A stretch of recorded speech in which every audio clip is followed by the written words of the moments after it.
I'm Maria Menounos, and you're tuned in to AfterBuzz TV, the ESPN of TV talk. Now, let the buzz begin. The time has finally arrived. Lil Dicky has made his on-screen debut acting in his brand new FX series, Dave. It's actually FXX. I should remember that. FX, they've got FX on Hulu. Yes. They've got FXX. So many options. Incredible premiere. The voice you're hearing is that of the wonderful Karla Contreras.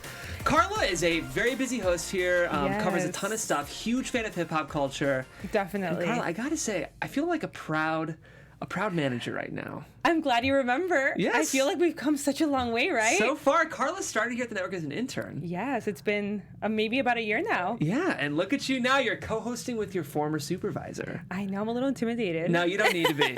You don't need to be at all. I think you're probably the first person in the world that's even thought of me in any way as being remotely intimidating. Really? So, yes. That can't be true. Well, you know who else is not super intimidating is Lil Dicky. That is This true. is his on-screen debut. Dave, we're going to be breaking down both episodes 1 and episodes 2, which aired last night. Quickly, what I mean by breaking down is this is an after show. So if you guys are first-timers to AfterBuzz TV, welcome. We're excited to have you. We are the ESPN of TV talk. We cover after shows for basically anything that's airing on TV. Mm-hmm. Last night, Dave premiered. We're covering that today. We are not only covering the episode, we also have some fun special segments. Karla prepped a segment for us called What's Behind the Name. Yes, stay tuned for that. It's going to be good. It's going to be lit. And then we also have some favorite quotes from the episode. And I also have a name. I haven't introduced myself yet, so I should do that quickly. Guys, my name is Jeff Graham, also a huge Lil Dicky fan. If you're really, really sleuthy, you can find some comedy rap videos that I've personally done myself when I first moved out here. Yeah, so we need to find those for the show. that's your mission as the fans, to see if you can find my stuff. Vito in the booth here. I can easily find it. That's true. Our wonderful producer, Vito. Thanks for being here, Vito. We're hoping he'll be able to watch some of the episodes, too. Yes. So, Vito, you're a Lil Dicky fan, yes? Yes, absolutely. Okay, I'm cool. also from Philadelphia, Pennsylvania. Shout outs to Philly. Shout outs to Lil Dicky. He's actually from a town very close by my hometown. Love it.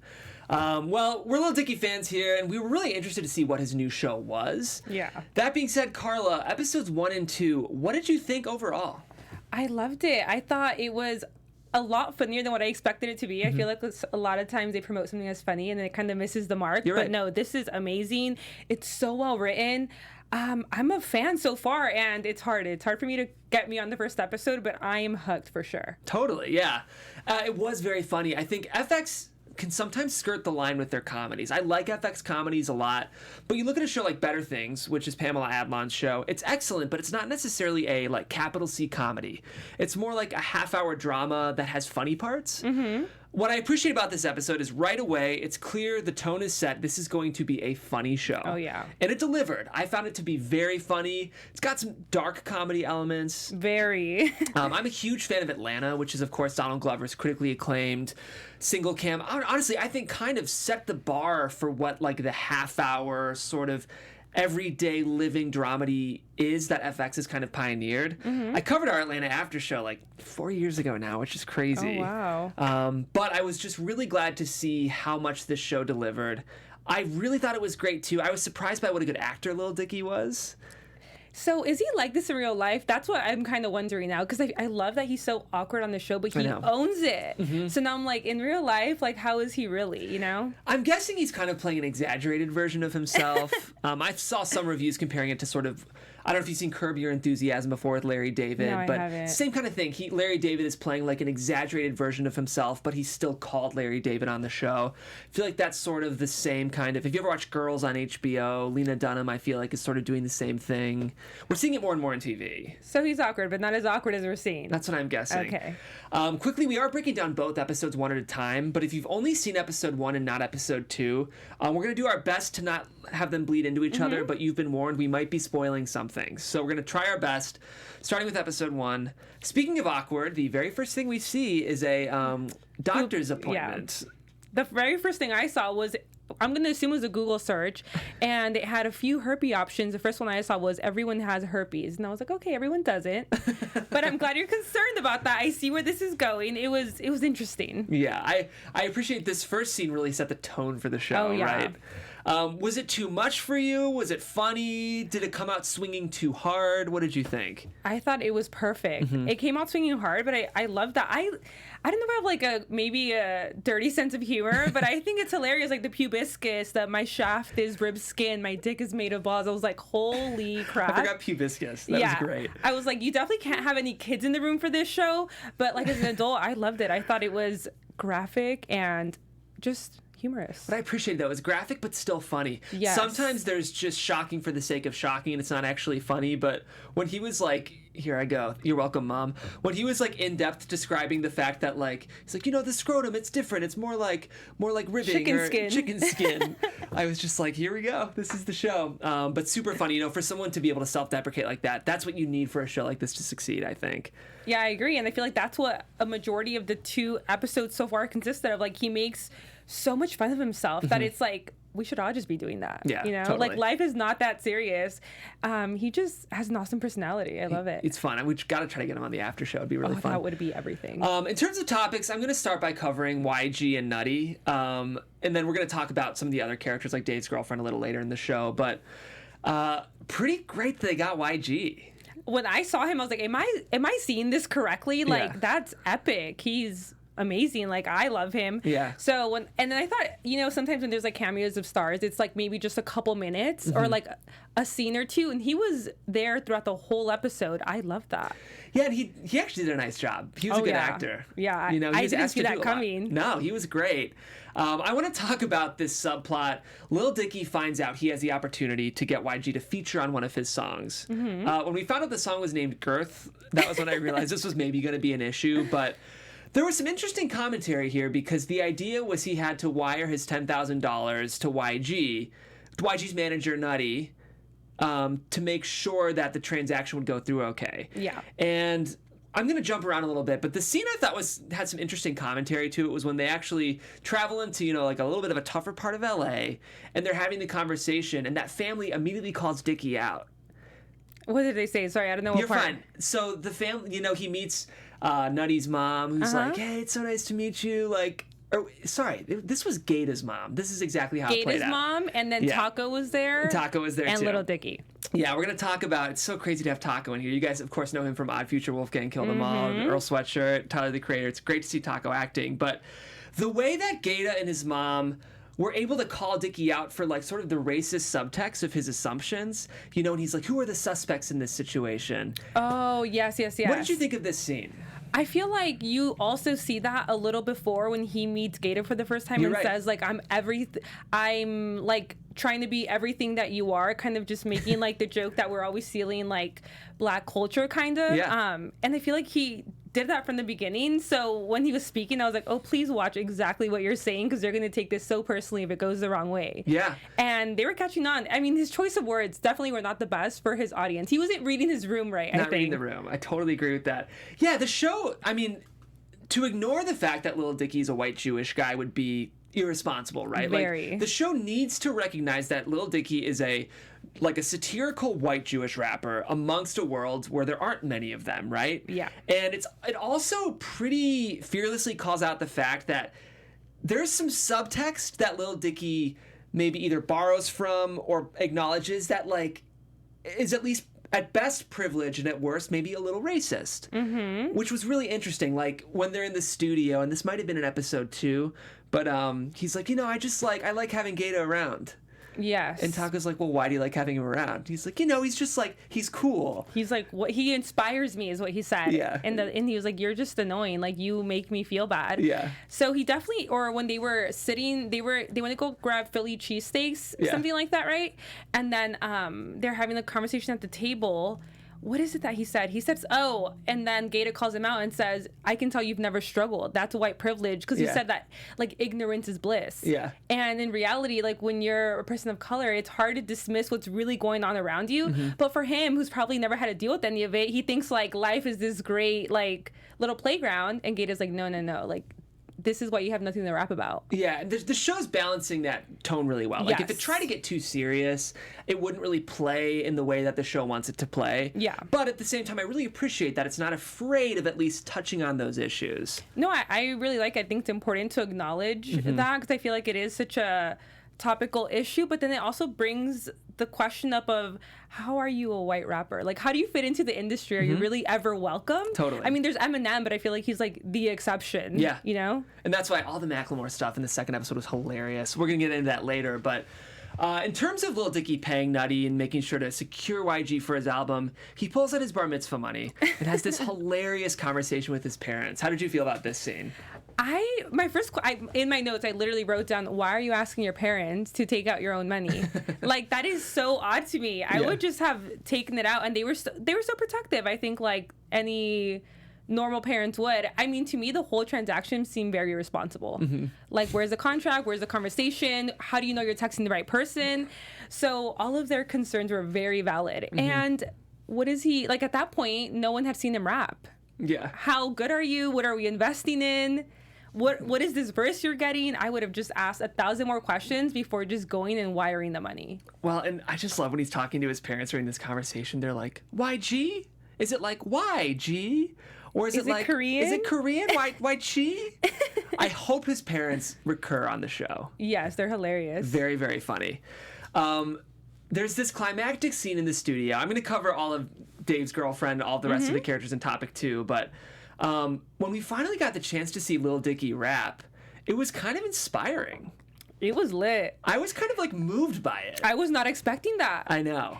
I feel like he has no rhythm in the sense of dancing, but he can. He's got bars. Yes. I was like, I don't know why. I mean, I think like one of his songs, Save That Money, and that's about it. Yeah. So when I saw him, spit some bars, I was like, oh, okay, you actually know what you're doing. He's got flow. Yes, for sure.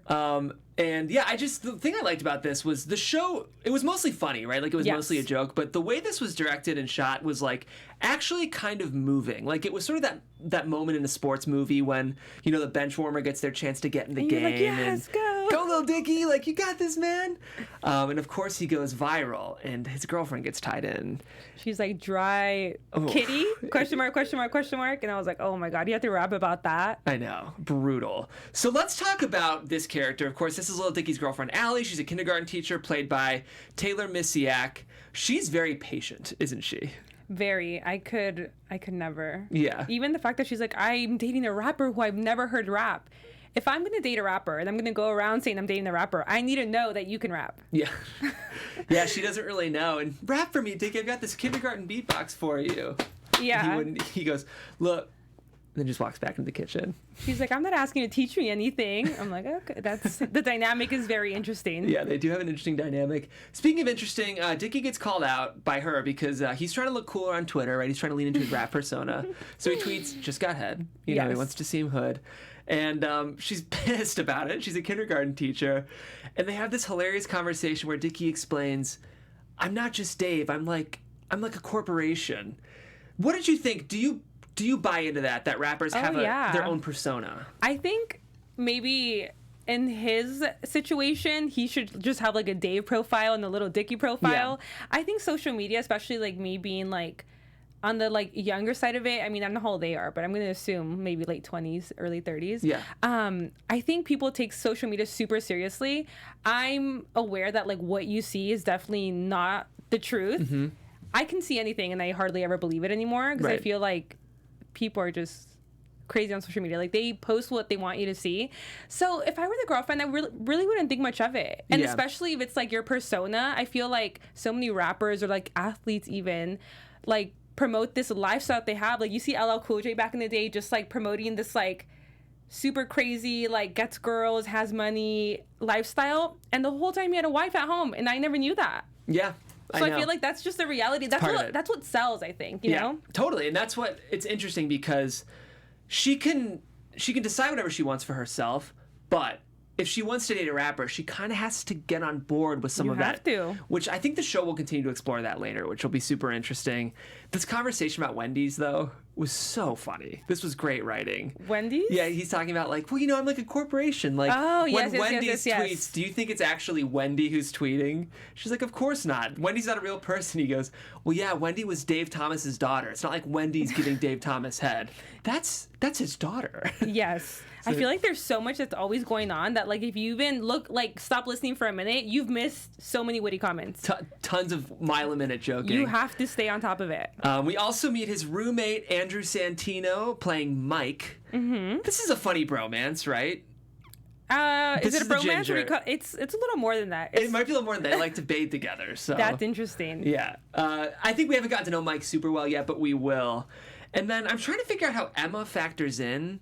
This is this is played by Christine Coe. Emma. She's kind of like Oh, yes. Yeah, I know. Yeah. I'm going to assume either roommate or friend of Allie. Yeah, you're right. It did seem like a friend of Allie and even Els. It's kind of just this whole clique. Mm-hmm. I like the energy. They seem like real friends, you know? The way this was written and directed, they kind of like mess with each other in the way that actual friend groups do. Yeah, and I love that like they're all supportive of each other. Like even when he was... Well, this is episode 2. Can I jump into episode 2 a little bit? Let's go ahead. Yeah, we're going to start talking about episode 2 because the episodes bleed a little bit. Yeah, so go ahead. When he's giving them his performance for the memorial, they're both sitting there and she's actually like about it. She thinks it's dope. And I'm like, if I were you, I would be a little more honest than that. But I think as a friend, like, you're super supportive. Their dynamic is cool. Like, or even like when they're in the same room with like Allie, Lil Dicky, and who's the last character? Emma? Mm-hmm. They're never, like, awkward in the coupley way. Like, their dynamic is just all friends. Definitely. Yeah, I love it. They don't third wheel anyone, which I appreciate. I hate those people. Oh, it's brutal. I know. You're like, what should I do as they make out? Oh, my gosh. It's just, like, there's, like, no self-awareness with that. Cringy. Okay. Of course, the final scene we see is Lil Dicky gets his viral moment on YG's Instagram, but he totally threw his girlfriend under the bus. Tons of personal details about their sex life. She's on new birth control. Things aren't necessarily moist, juicy, as lubricated as they have been in the past. How would you feel if your boyfriend started throwing out personal details like that over a famous rapper's Instagram? I would deny it. Yeah. I just think I think when boys get together, like they just have like boy talk, you know, like I don't know what happens amongst men, but those conversations I feel like get a little crazy. So I would just, be like, or it was in the moment, or it's just like his persona, or it was just something to rap about, or is what we were talking about. I would just lie. Yeah, I think that's probably what she's going to have to do. I will say the thing I was a little upset about this moment was in episode 2, I feel like they didn't really pay it off. Like, I feel like we didn't see her really being upset or reacting to it. Yes, I wanted to see more. And it was a great end of the first episode because it was kind of a cliffhanger, but we ended up just not really seeing it pay off. I still did love episode 2, though. I thought it was a little dark. It was a little dark. It was dark, but it was funny, so then I felt bad for laughing. I know. I'm like, should I be laughing at the fact that a little boy is like passed away? Like, it's so bad, but it was so funny. Exactly. Like his lyrics, I couldn't. That's oh why my god. Dark comedy is tough because like if you're dealing with something like youth death, it really has to be funny to work. So the fact that we were laughing gives a lot of credit to the premise and the writing. Amazing. Because this is especially for an episode 2, this is a risky premise to dive into. And I feel like right at the beginning, like that's a risky move, but it worked. Totally. I just love, he's like, you might want to think twice. Like, I'm not sure if the manner of my performances will really set the right tone for your son's memorial. They're like, it'll be fine. Of course, all of us know. Ooh, it's gonna be bad. Seeing the kindergarten show was kind of funny, right? Getting these little kids. Oh yeah, adorable. It was fun to see a little look into Allie's world, I think, with that. Her very normal life, as opposed to his. Totally. Totally. We talked about Mike and we talked about Lil Dicky. This whole back knee subplot. Oh my god, what is up with that? I don't know what's going on with those two, but I mean, you can tell they have a good friendship if like if your friend's committed to getting rid of your back acne. Yeah. I wouldn't even admit it to my friends. I know. And they're in the tub together just bros. Yeah. Going out.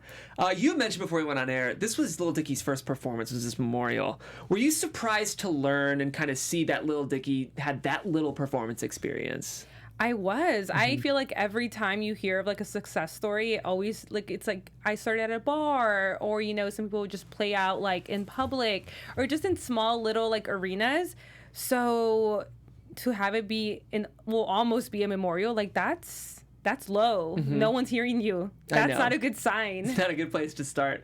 Yeah, I think what was interesting though is I wondered if it was a bit of a commentary on like YouTube fame, because I'm not sure what his real story is, but he got famous on YouTube before really doing any kind of live performing. It used to be that stars would kind of like get on a street corner and grind and perform and then start booking bars and then bigger venues, but a lot of YouTube stars probably don't have actual performance experience. Hey, Vito in the booth here, actually, and I actually have a little bit of commentary on that myself. A lot of my introduction with rap was actually from specifically white rappers on YouTube. Yeah. Because I feel like that, especially for like people like Lil Dicky, and there's a guy that I found, his name is George Watsky, who had kind of been involved in it. They got very famous, like Bo Burnham and other comedians, by first being comedic and also being the talented rappers that they were. So it is a totally different space, but it's funny to see them kind of overlapping, and that sounds like what is exactly happening in Dave, is like his overlapping of being on the internet versus being an actual star in his rap career. It's a great point. I'm a huge Bo Burnham fan. I'm glad you referenced him too. I think there's some, it's the same kind of overlap with comedy styles. It's a great point, Vito. Yeah, I think the show is going to lean into that more, especially as we start to see more live performances, especially because there's a lot of anxiety. He has to deal with a lot of anxiety. Yeah, it's crazy, like, seeing his personality and how you can be a rapper and how you can become super successful. I feel like I'm surprised he really pursued that for as long as he did, because he's like not norm of what you're used to seeing. And it's actually interesting you bring up that YouTube stuff, because when he was on the phone with his parents, he says like, yeah, I've had over 13 million views in the last 3 months. I just don't have any money from it. Right. I didn't know YouTube rappers were a thing. Yeah. Oh yeah, it's a huge. I'm learning some things underground here. I'll send you some great Lil Dicky Oh my videos. You'll get educated. Yeah, none of them make money from YouTube. Yeah, it's very interesting. You got to figure out how to monetize in different ways. Well, so, 13 million views, like, that must be bringing something in. Well, he had used someone else's beat, so I'm sure like it was demonetized. And yes. you know, there's so much borrowing in rap culture that a lot of times YouTube is just to get the platform, to get that leverage, and then like merch or original music or live performances or TV deals. Like, this is the kind of way you can kind of monetize that stuff. So super interesting. I want to talk about this scene where it's just Els and Lil Dicky in the studio, and he's trying to figure out the rap for the first time. He's like, John. I thought it was so funny. It was so cringy, I thought. Today we put you in the ground. I was like, is there any other direction you can go in this case? Because it was so brutal. Yeah, it was brutal. It was dark when he was like, John is in me, like he's in you. He might be in Europe. And I'm just like, oh God. Oh man. These poor parents. I know. And then thank God Macklemore saved the day. I'm glad you brought up Macklemore. This was an interesting runner through the whole episode. Was all these references to Macklemore. Again, I think there's some kind of subtle commentary here that a lot of times rappers get thrown into the same category, right? Where, especially maybe for like white record executives, like whether it's 2 Chainz or YG or Drake or Lil Yachty, like they're all the same, right? They're all just black rappers. I almost felt like, in a kind of subtle way, this show was saying, just because Lil Dicky and Macklemore are both white doesn't mean they're the same kind of rapper. Yeah, I don't think he liked the comparison either. No. And it's crazy because obviously I know Macklemore's a rapper, but like I don't really think of him as like a rapper. I know what you mean. So I can see why he took the comparison offensively. Yeah. I think he wants to be taken a little more seriously than that, but I mean, for now, that's what we're getting. Yeah, I think that theme will kind of run through of like Lil Dicky wanting to, you know, be considered in like the in crowd of rappers, but he is, you know, a satirical rapper. I'll be interested to see how the show kind of navigates that line. Yeah. Be interesting. I was a little disappointed we actually didn't get to see him perform at the memorial. Me too. I thought like one way or another he'd find his way on stage, and it just didn't happen. So I was kind of, I mean, I was relieved and a little bummed. Exactly. A little both. Exactly how I felt. So we really haven't gotten to see Lil Dicky perform live yet. It might have been a little early for episode 2, you know, but it's coming soon. It'll be fun to see. Oh, yeah. Any other thoughts on either of these episodes before we move on to some segments? I wouldn't be surprised if they end up leaving the performance until later. Like, I'm not going to lie. Like, if they make that one of the, like, big things of the show, I mean, there's a bunch of very viral performances of Lil Dicky. Yeah. So if like people start hearing online like, oh my god, on his show on FFX or FXX, like you get to see him perform and doing this crazy thing. Like all of his music videos are crazy, so I wouldn't be surprised if they kind of throw that in there to be able to be like, oh my god, look at this crazy thing that happened on Dave, and that'll get a bunch of people watching it if they're not already. It's a good point, and it does feel like it could be like a season finale moment. It's like his big show. Definitely. So I'm excited to see what happens. I am most excited, I think, to see maybe like him get his swag. I feel like he has the talent. Now we just need him to get the swag. Totally. He's almost there. Or like even the outfit he had when he was about to perform, that's dope. Yeah. He almost has it. He just needs maybe to hang out with Gata some more. He needs to hang out with Gata some more. Totally. I love it. Well, let's go ahead and get into some special segments. We have first, what's behind the name? Yeah, so every week we're going to be giving you a rapper's stage name, and then we're going to have Jeff and Vito guess what it can possibly mean, how it started, just anything that you think of why that rapper has that name, and then I will give you the backstory on it. I love it. So this week we have Tyga. Where do you think Tyga got his name from? Well, I'm going to guess it's like a playoff tiger. You're not wrong. Okay. You're pretty close. I'm just going to sound so white right now. You know, he's like, he's trying to tap into that sort of like, that aggressive instinct that, you know, you get if you're like in the animal kingdom. He wants to have that swag when he's on stage. So he goes by Tyga. I like that. You're close. I'm close. Not completely there, but close. What do you think, Vito? I would probably say something around the same. If not, he's like trying to, I don't know, he's trying to like stalk around the scene and not be too in the highlight, unlike a lion. Ooh. Where rather he's being a tiger. Kind of low key. I like that. Well, good guesses. Definitely very good guesses. You guys are almost there. So he got his name because his mom called him Tiger Woods when he was a little boy. Oh. So we have a few cute. pictures that Vito wants to pull up. So we'll let the audience decide if you think Tyga looks like Tiger Pull him Woods. up. Give me a second. All right, Vito's just grabbing him now. So we're trying to decide with these photos if he really actually does look like Tiger Woods. All right, here they come. Here's a guys. smiley one, and there's two serious ones. So we'll see what you guys think. Here's one. Here's another.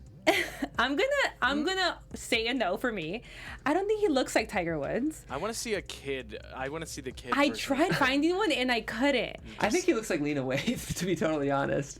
I don't think I know who that is, Jeff. Lena Waithe is in Master of None. She's actually a showrunner, but that Gotcha. photo honestly kind of looks like Lena Waithe. So his mom would call him Tiger Woods, and then instead I of see it in this picture, actually. I do. Yeah. That's the only one that I think I see it in the most. Yeah. I think maybe take off the tattoos, cut all the hair off, and Yeah. maybe The he looks smile. like yeah. Yeah, So his mom to not say Tiger Woods all the time would just say Tyga. I love it. So then that's his stage name. And yeah, I think that's cute. Your It's- little yeah. childhood name, and now your name's Tyga. And now he's a Kardashian. Exactly. He's made it. Once you're a Kardashian, you've arrived. Okay, we're gonna do. We're also gonna do a quote of the week segment. Yes. I loved. He was in the studio with Els. Just they were kind of working through the freestyle for the memorial, and someone describes the beat as sounding too urban, and he goes, "What are you, a politician describing black people?" Yeah, I thought that was great. Which is so true. People use that all the time. Of like, if they're afraid, if they're sort of like feeling they want to tiptoe around the race thing, they'll describe something as urban. I thought it was awkward. Like, Yeah. don't use the word urban. I know. It's like there is some. It's a little bit of an okay boomer moment when you hear urban used to describe a certain community. Yeah, I thought it was awkward. I was like, not the time or place. Yeah, not it. That wasn't it. Mine was from Gata, actually. I loved him. His character's like, Yeah, we haven't talked a ton about Gata. Great character, great performance. And Gata's yeah. a rapper. Mm-hmm. He was really, really wonderful in this show. He kind of lit up the screen for me. yeah, and I love that he's like on Lil Dicky's side. Mm-hmm. He's like helping him along the way to kind of try and get his foot in the door as well. Totally, So get his he own knows come what up. he's doing. He's He's hustling. smart. Yeah. So he was explaining to Lil Dicky like that he needs to present himself more like a rapper, and he says the swag ain't on you, it's in you.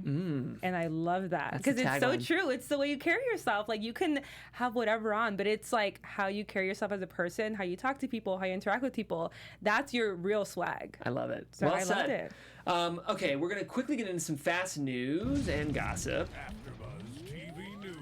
So this show is actually executive produced. Tons of EPs on this show. It's a pretty long list, but one of the executive producers is Scooter Braun, who, if you guys don't know, pretty big entertainment mogul. He's Justin Bieber's manager, but he also manages some other clients. He's kind of broadened his empire. He got into some heat with Taylor Swift last year over song rights management and ownership, but either way, he's an impressive businessman, and that's Justin Bieber's connection to this show. I was seeing in a tease, it looks like J. Biebs is going to show up later in this season, which talk about cameos. But he Insta-storied a kind of graphic photo. That's an interesting picture. Yeah, he's wearing Dave underwear because, you know, the advertising has Dave's boxer briefs with him popping out where his Lil Dicky should be. But the caption says, watching Dave...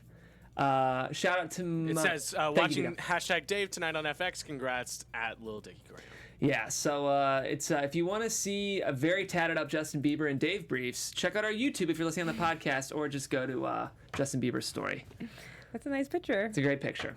All right, let's get into some predictions. Your AfterBuzz TV predictions. I think we're going to continue seeing his evolution as an artist. Hopefully he gets that YG verse. I think we'll see more of his dynamic with Ali. And I think that is going to be like maybe a really big storyline, like their lives just constantly clashing. Yeah. I mean, I don't know how his real life breaks, but I don't think they're good. They're a good match. Yeah, I think maybe they're like a long game good match. I think Lil Dicky needs to figure himself out a little bit. Dave needs to figure himself out. It'll be interesting when he kind of is starting to blow up. And of course, a lot of women are throwing themselves at him. He's got this serious relationship, but to deal with fans is a whole new thing, you know, as a performer. So I hope the show kind of explores that to see if he's able to sort of stand his ground with his relationship or maybe explore something else. Could be really interesting. I also want to see his parents more. Oh, totally want to see his parents more. Totally agree with that. And more Gata. Always more Gata. Yes, definitely. This whole cast, I just love it. It's Great amazing. Cast. Yeah, good performances. We'll try to get some of them in. You know, hopefully. We're gonna start Fingers reaching out to crossed. some guests this week to see what we can do. And we want to thank you guys for tuning in to the AfterBuzz TV After Show. Karla, this was very fun. Our first show Our first ever. After Show, I know. Hopefully not the last. Hopefully not the last, but I want to thank all of you for tuning in. Of course, my name is Jeff Graham. You can find me on Twitter at Jeffrey C. Graham.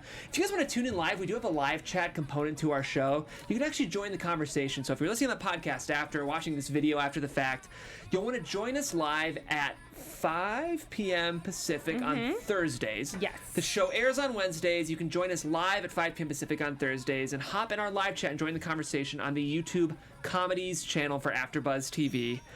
I think I said everything I need to. Again, you can find me on Twitter at Jeffrey C. Graham. Karla, what about you? You can find me on Instagram at Karla L. Contreras and Twitter at Karla_C. And Vito, you're at Vito Scuddy? I'm at VScuddy. That's VScuddy. VSCUTTI. Thanks, y'all. Of course, and thank you for tuning in. We'll see you next week here on the Dave After Show, only on AfterBuzz TV. Our founder, Keven Undergaro, and me, Maria Menounos, would like to thank you for tuning in to AfterBuzz TV. Remember, we're not just the first, we're the biggest in the world, and we're the only destination for all your favorite TV shows. Whatever you crave, we've got it. So go to AfterBuzzTV.com and check out our lineup. Buzz you later. The views expressed herein are those of the hosts only and do not necessarily reflect the views of AfterBuzz TV or its owners or principals.